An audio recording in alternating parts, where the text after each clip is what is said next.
The sun beat down on the dusty bones of a town that hadn't smiled in years. Wooden planks groaned beneath the shuffling boots of men with empty flasks and louder mouths. Heat shimmered above the rooftops, bending the air like it, too, was tired of the cruelty below. At the center of it all was a platform, makeshift, hammered together more for humiliation than justice. And on it stood a woman, barefoot, hands bound, a sack over her head. Cloth-stained, stiff, the kind of sack meant for potatoes or prisoners, not people. They called her Comanche. Didn't call her anything else. Didn't need to. Names were for folks he meant to keep alive. The auctioneer's voice rang out like a cracked bell, worn from selling cattle, and sometimes worse. He leaned into the crowd like a preacher of filth, spitting numbers while flies buzzed around him. Laughter rose from the edges, ugly, full of whiskey and fear. She didn't flinch, not when someone threw a rock, not when they hooted. She stood like a ghost already gone, a shadow in a world that never asked if she wanted to stay. Across the square, leaning against a mule more bone than beast, stood a man. Dust on his coat, stubble like thorn brush across his jaw. His boots had walked too many miles, and his eyes carried none of them kindly. He had the look of someone who'd buried more than he'd built, and had nothing left to offer but silence. In his coat pocket was a single silver dollar, cleaned with spit, smoothed by worry. He wasn't here for her. He wasn't here for anything. And yet, when someone in the crowd spat out, "Hell, I'll take her for a damn coin if no one wants her." A ripple of laughter. The auctioneer shrugged. $1. Going once. The man stepped forward. He didn't say a word. Just pulled the coin out like he was offering it to a grave, not a man. No flitist. No reason. A few laughed. A few stared. But she didn't move. Not even when the rope was cut and the jeers followed her down. He took the lead rope gently, as if she were a creature scared of light, and began walking. She followed. No resistance. But she limped just a little, and he noticed. They didn't speak. Not on the trail out. Not when the wind picked up and scattered the dust like ash. His cabin wasn't much. A few boards holding off the world. A stovepipe that leaned like it might fall in the next storm. It sat on the far edge of the hills, where only wind and coyotes came calling. He opened the door. Let her in first. There was only one bed. He nodded toward it, then rolled his own blanket out by the hearth. Water. Bread. A small chipped tin cup. She didn't touch any of it that night. She sat by the fire, sack still over her head, like she hadn't left the auction block at all. He watched her, not like a man watches a woman, but like a man watches a flame he didn't light. Wary, curious, quiet. And then he turned over and let the darkness take him. Morning came like a soft breath. Pale light poured through cracks in the walls, gilding the floor in slow gold. He rose before the sun cleared the ridge, went out to feed the mule, carry wood, pretend this was just another day. When he came back in, she was standing by the fire. The sack was gone. He froze. Her eyes met his, not with fear, not with defiance, just clarity. Her face was not bruised, not bleeding, just still, brown skin like river-worn stone, a scar beneath her jaw, old and silvered. Her hair fell in thick braids down her back, loose in places where the sack had rubbed. He didn't speak. She didn't either. They just stood, fire crackling between them like some ancient treaty neither of them had signed, but both had lived too long to break. And in that silence, something passed between them.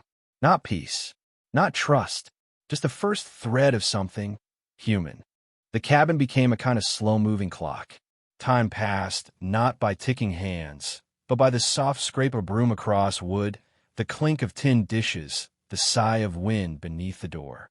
At first, she moved like a ghost, silent, cautious, unsure if the ground beneath her was solid or sinking.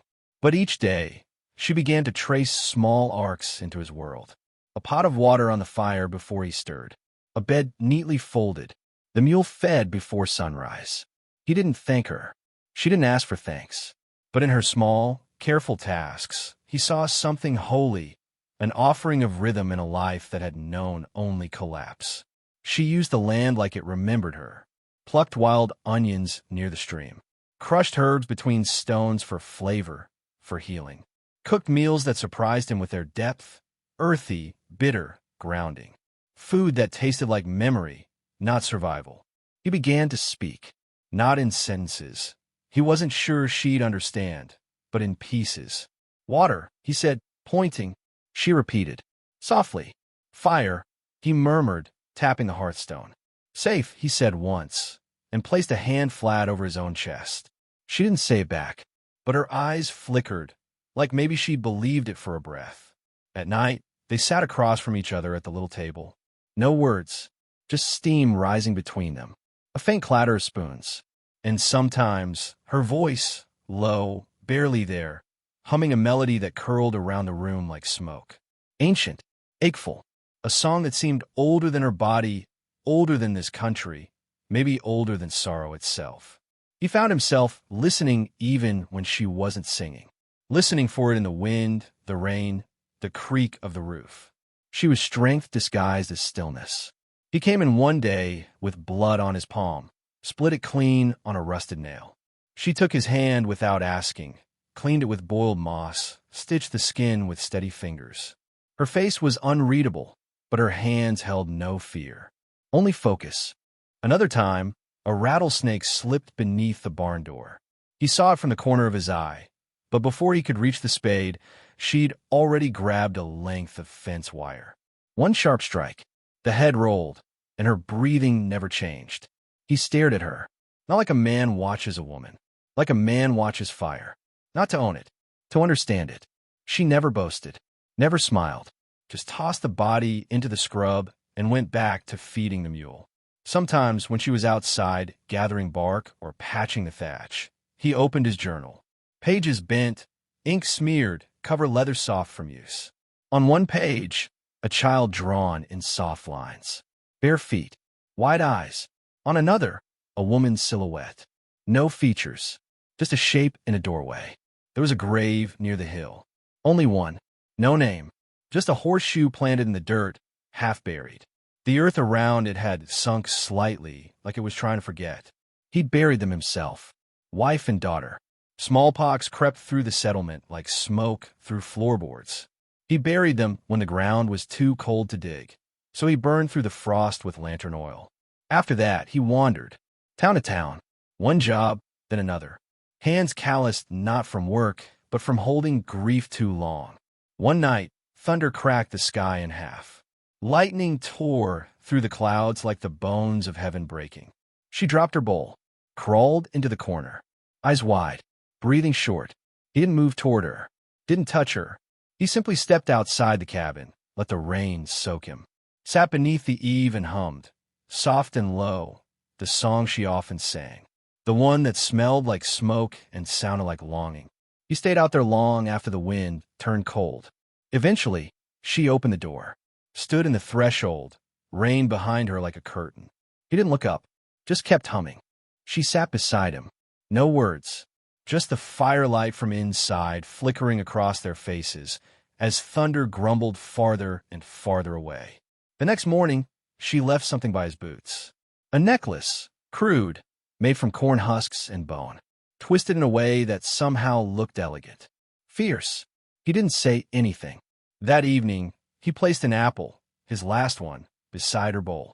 She didn't smile, but she peeled it slowly, slice by slice, and ate it as if it mattered. The wall between them was still there, but now it let light through. Two shadows, thrown on the same wall by the same flame. Not speaking, but not alone. Morning peeled back the night like the soft skin of a fruit. Light sifted through cottonwood branches, dappling the earth in slow gold. The breeze was warm already, rustling the grass in a hush, as if the land itself knew something fragile had taken root. She moved barefoot through the green, collecting wild mint, reaching high for dry seed pods. Her braid swung behind her, heavy with calm. No sac, no vaindins, just a woman in the morning light. From the porch he watched, not as a man watches a prize, but as a man watches church through the cracks in the door, quiet, reverent, afraid to breathe too loud in case it vanished. They no longer needed permission to exist in the same space. That afternoon, she knelt near the woodpile and dragged her finger through the dust. He came close, curious. She drew shapes, simple but vivid.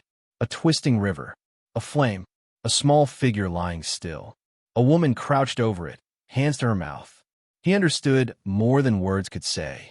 He went inside, returned with a piece of parchment folded soft with age. Opened it. A photo, barely holding its ink. A woman with braids, holding a baby, both looking at the camera like they were already halfway gone. The paper trembled in his hands. Even now, she didn't speak, didn't touch the photo, but her eyes softened with the knowing of it. They both had lost someone. They had both stopped calling themselves people when no one else would. And now, somehow, that shared emptiness had become a place to rest, a ground solid enough to stand on together. That evening, she led him to the river. She crouched at the edge, arms in the water, showed him how to still his hands, how to feel for the current's rhythm. Fish darted below, and somehow, with no hook, no line, she caught one just like that. He laughed, startled. So did she. It burst out of her like a bird that had forgotten it had wings. The sound startled even the sky. They sat side by side on a flat stone, shoulders near but not touching.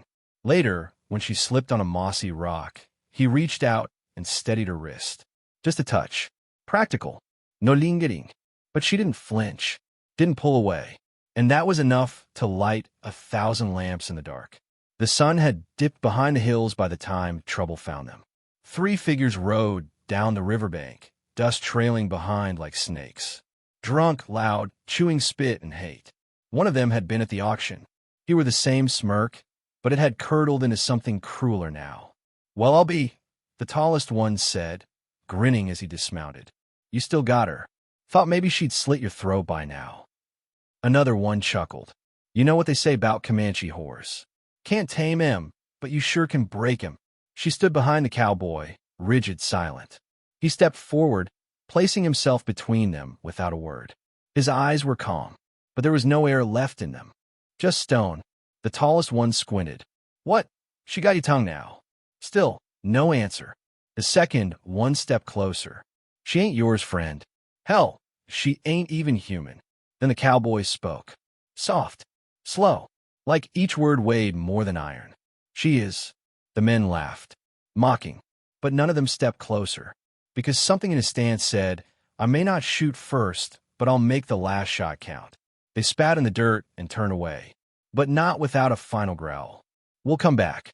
With friends. You'll see what you bought yourself into." They rode off, cackling into the dusk.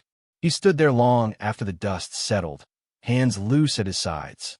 Not shaking, not proud, just there, like a fence between her and the world. That night, the fire cracked low in the hearth. She knelt beside it, eyes tracing the flames. The journal sat open beside him. She reached for it. He didn't stop her. She turned to the page where he'd drawn his daughter, his wife, himself alone. She took a piece of charcoal. Slowly, she added another figure beside him, herself. Then, softly, unsure, she whispered, almost too quiet to hear, "Thank you." And that one word, more than any gesture, more than all the silence they had built together, cracked something open inside him he didn't know was still whole. Because she hadn't said it like a woman speaking to her rescuer. She'd said it like one human speaking to another. And for the first time in years, he believed he was one again. The morning came with wind. Not gentle like the ones before, but sharp, like the land was warning them, brushing dry leaves up the porch, rattling the boards underfoot. The mule stirred uneasily. The birds didn't sing. He saddled it anyway, packed the canteen, folded bread into cloth, pressed a knife into the bundle. She stood nearby, arms crossed over her chest, braid down her back like a banner of quiet defiance. He looked at her, really looked, then held the reins out. "Go," his eyes said. "You don't belong in this ending." She didn't speak, just stepped forward, slow as dusk, took the reins, then placed them back in his hand, and shook her head. No, he didn't argue. He just nodded. Once.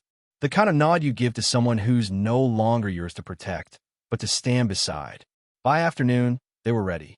He scattered broken glass outside the window, moved the hay cart to block the slope, loaded the old rifle, hung his hat near the barn door, a silhouette to trick the eye. She fetched a length of twine, dug her blade out from under the loose board where she'd hidden it weeks ago, wound her braid tighter as if it was armor. When the sun hit the edge of the hill, they came. 3 men, dusty, mean, ropes slung across their saddles, rifles on their backs, hatred in their mouths. They didn't shout this time. They crept. They meant to burn, not scare. But the cabin was watching. The woman crouched behind the fence posts, eyes sharp as thorns. The cowboy waited near the shed, where the shadows clung close. The first man stepped into the corral and never saw the wire strung low. He fell hard, rifle slipping from his grip. Before he could rise, the cowboy was on him, silent, precise. Fist to temple. No die, just decision. But the second man was faster. A shot rang out, cracked the air like bone. The cowboy dropped to one knee. Blood bloomed at his side. She didn't scream, didn't flinch, just moved. The second man turned too late. Her blade caught him high on the thigh deep. He fell back, howling, clutching red. The third man, young, unsure, saw both of them, still standing, still silent, and ran. Not from wounds, from the look in their eyes. They weren't fighting for land or law or pride. They were fighting like people who had already been taken and weren't going back. When the dust settled, she knelt beside him,